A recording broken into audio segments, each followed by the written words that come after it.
Kita akan membahas terkait tentang ketersediaan tempat tinggal di DKI Jakarta.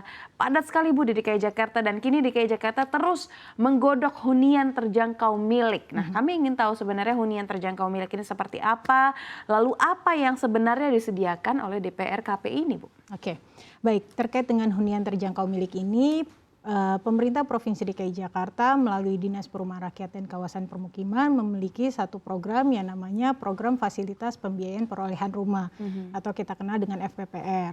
Nah, FPPR ini diperuntukkan untuk masyarakat berpenghasilan rendah, Mbak. Jadi dalam penerapannya DPRKP atau Pemprov DKI Jakarta tidak hanya bekerja sendiri, tapi kita berkolaborasi dengan salah satunya pelaku pembangunan, itu baik dari BUMD, BUMN maupun swasta, untuk memberikan hunian yang layak dengan harga yang terjangkau. Pastinya juga itu kita atur dengan peraturan gubernur, yaitu peraturan gubernur nomor 606 tahun 2020. Tapi juga kita tidak hanya kolaborasi dengan pelaku pembangunan, tapi kita juga berkolaborasi dengan bank pelaksana sebagai penyalur dana tersebut. Nah, tujuannya apa? Salah satunya bisa memberikan kemudahan masyarakat untuk memiliki rumah dengan KPR yang rendah, seperti itu. Oke, dengan KPR yang rendah. Lantas kalau tadi kita sempat mention dari segi angka ya, dari paling rendah hingga paling tinggi 14,8. Apakah ini menjadi satu-satunya syarat atau ada lagi syarat lain? Kira-kira siapa yang berhak untuk menempati hunian ini? Oke, baik. Kalau bicara tentang syarat, Mbak, sebenarnya kita itu mengacu kepada aturan pemerintah Provinsi DKI Jakarta nomor 14 tahun 2020. Itu syaratnya seperti apa untuk bisa mengikuti program ini? Yang pertama itu pastinya ber-KTP dan KK DKI Jakarta. Yang kedua itu belum memiliki rumah. Dan yang ketiga itu tidak sedang dalam memiliki subsidi, baik pemerintah pusat maupun daerah.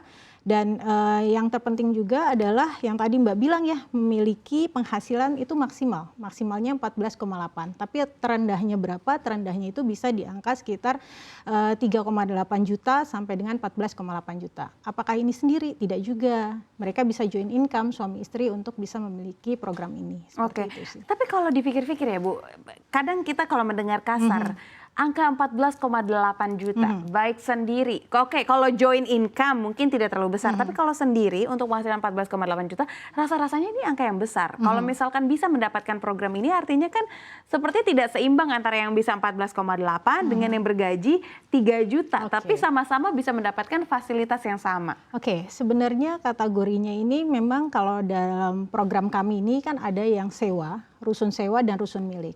Terkait dengan rusun sewa itu juga batasannya juga berbeda, Mbak. Jadi dia batasan tertingginya malah 7 juta. Terendahnya berapa? Bisa di angka 1,5 sampai 2 juta. Tapi posisinya adalah warga Jakarta di situ ada sewa. Tapi kalau untuk yang program FPPR ini karena milik, pastinya punya keterbatasan juga terkait dengan finansial dong. Nah, yang tadi saya bilang, kalau dibilang kemahalan, sebenarnya KPR terendahnya ini per bulan itu adalah 1,4 juta loh Mbak. Dan tertingginya sekitar 4 juta per bulannya untuk dapat memiliki rumah di Jakarta. Dalam hal ini adalah unit hunian yang vertikal ya, sepanjang rusun seperti itu. Oke, dengan durasi mencicil bisa mencapai?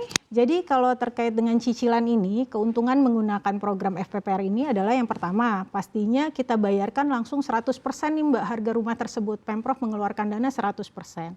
Sehingga di situ masyarakat juga bisa memiliki rumah di awal penghuniannya ini pastinya dengan tadi masa tenor yang cukup panjang yaitu 20 tahun. Dengan suku bunga yang cukup rendah yaitu 5%. Kalau Mbak boleh tahu kalau suku bunga komersial ya Mbak ya, itu sekitar 12-13%. Dan kami menawarkan suku bunga dengan 5%. Jadi cukup kompetitif lah ya, seperti itu. Dengan adanya ini apakah bisa kita katakan program ini hadir untuk middle class? Kalau tadi Ibu sebut MBR atau masyarakat berpenghasilan rendah gitu, apakah ini sebenarnya sudah tepat disasarkan kepada masyarakat berpendapatan rendah? Sebenarnya terkait dengan MBR ini sendiri, kenapa pemerintah Provinsi DKI Jakarta sudah menetapkan MBR di Jakarta tuh berapa sih sebenarnya ya? Memang kita agak sedikit berbeda dengan masyarakat secara keseluruhan Indonesia, di mana MBR-nya itu 8 juta. Karena kita punya kekhususan Mbak, sehingga kita bisa mempunyai aturan tersendiri. Dimana kalau Jakarta memang agak berbeda, semua serba mahal, sehingga kita juga melihat bahwa mengkaji juga bahwa ternyata MBR kita itu maksimalnya. Jadi orang tuh sering berpikirnya, aduh itu terlalu tinggi, itu maksimalnya. Terendahnya berapa? Terendahnya ini adalah di bawah UMR loh, 3,5 juta untuk dapat memiliki rumah. Seperti itu sih sebenarnya. Ya, apakah program yang dihadirkan ini nantinya bisa menjadi cara juga untuk mengatasi backlog yang ada di Jakarta? Oke, kalau bicara dengan kaitan dengan backlog ya, sebenarnya ini merupakan salah satu programnya. Salah satu program untuk mengurangi backlog itu adalah dengan program fasilitas pembiayaan perumahan tersebut. Tapi kalau kita bicara lagi, sebenarnya tidak semata-mata ini aja, Mbak. Programnya Dinas Perumahan ini ada beberapa yang menjadi solusi bersama terkait dengan penanganan perumahan dan permukiman yang layak huni. Salah satunya programnya kita punya penataan kawasan kampung Jakarta, dengan yang kedua kita juga punya penataan yang namanya rumah susun sewa. Kita punya juga yang tadi fasilitas FPPR untuk kepemilikan rumah, dan juga kita juga mengembangkan hunian di TOD. Jadi di kawasan-kawasan transit oriented development tersebut. Jadi terintegrasi antara hunian dengan public transport seperti MRT, LRT, Transjakarta dan lain-lain. Nah, yang gak kalah penting nih Mbak, sebenarnya kita juga punya program terbaru, yaitu program pengembangan hunian melalui pendekatan konsolidasi tanah vertikal atau yang kita kenal dengan KTV. Nah, ini KTV ini merupakan kolaborasi tidak hanya dengan pemerintah daerah, dalam hal ini Pemprov, kita juga kolaborasi dengan Kementerian ATR, pemerintah pusat, dan juga kita berkolaborasi juga dengan pihak swasta, dalam hal ini Buddha Suci, dan yang gak kalah penting, tanahnya ini tanah milik masyarakat. Jadi kita kolaborasi dari semua aspek gitu. Oke. Dan kita tahu pemerintah ini punya program 3 juta rumah per tahun. Kemarin saya sempat juga berdiskusi bersama dengan Komisi 5 DPR RI. Kalau kita hitung rata ya dalam 1 tahun 365 hari, artinya dalam 1 hari kemungkinan ada 1000-an rumah dibangun dalam 1 hari. Katakanlah ini juga akan terjadi artinya di DKI Jakarta. Apakah lahan di DKI Jakarta sudah siap, Ibu? Apakah sumber daya manusia di Jakarta sudah siap? Bagaimana Anda melihat dan merealisasikan program 3 juta yang diinginkan oleh pemerintah ini paling tidak di Jakarta? Oke. Kalau bicara tentang hal tersebut, Mbak, pastinya Pemprov DKI Jakarta tentu menyambut baik dengan salah satu program dari prioritas dari pemerintah pusat ya, untuk dapat menyediakan hunian yang layak, yang terjangkau bagi seluruh masyarakat, khususnya masyarakat MBR tadi.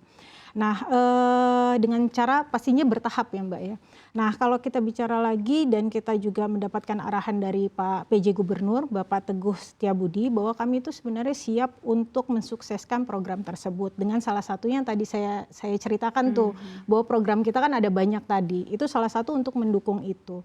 Sehingga dalam penerapannya ke depan juga Pemprov nggak bisa juga sendiri kan. Yang tadi saya bilang kita kolaborasi dengan pemerintah pusat, dengan swasta, dengan masyarakat untuk bisa mensukseskan program tersebut sih. Oke, bekerja sama ya. Lantas sinergi yang dibutuhkan selain dengan pemerintah, bentuk sinergi dengan swasta ini nantinya formatnya mungkin akan seperti apa, Bu? Oke, yang sinergi dengan swasta nih salah satunya ya Mbak ya. Kita ini memang dalam program FPPR ini keterlibatan swasta belum masuk nih, tapi kita menjajaki kemungkinan itu, dan itu alhamdulillah kami disambut baik oleh pihak swasta untuk dapat mendukung program ini. Nah, keterlibatannya seperti apa? Karena mereka salah satunya adalah developer, pastinya mereka memberikan kemampuan dari sisi penyediaan unit hunian seperti itu. Nah, nanti di situ kita kolaborasi. Nah, kolaborasinya apa? Seperti kita menekan harga jual, Mbak. Menekan harga jual, setelah itu kita juga memberikan yang tadi bunga-bunga tadi yang bunga yang lebih rendah dari pasaran, dan ini ya alhamdulillah itu sudah disambut baik gitu. Nah, ini kita tinggal nunggu implementasinya, mudah-mudahan dalam waktu dekat ya. Oke.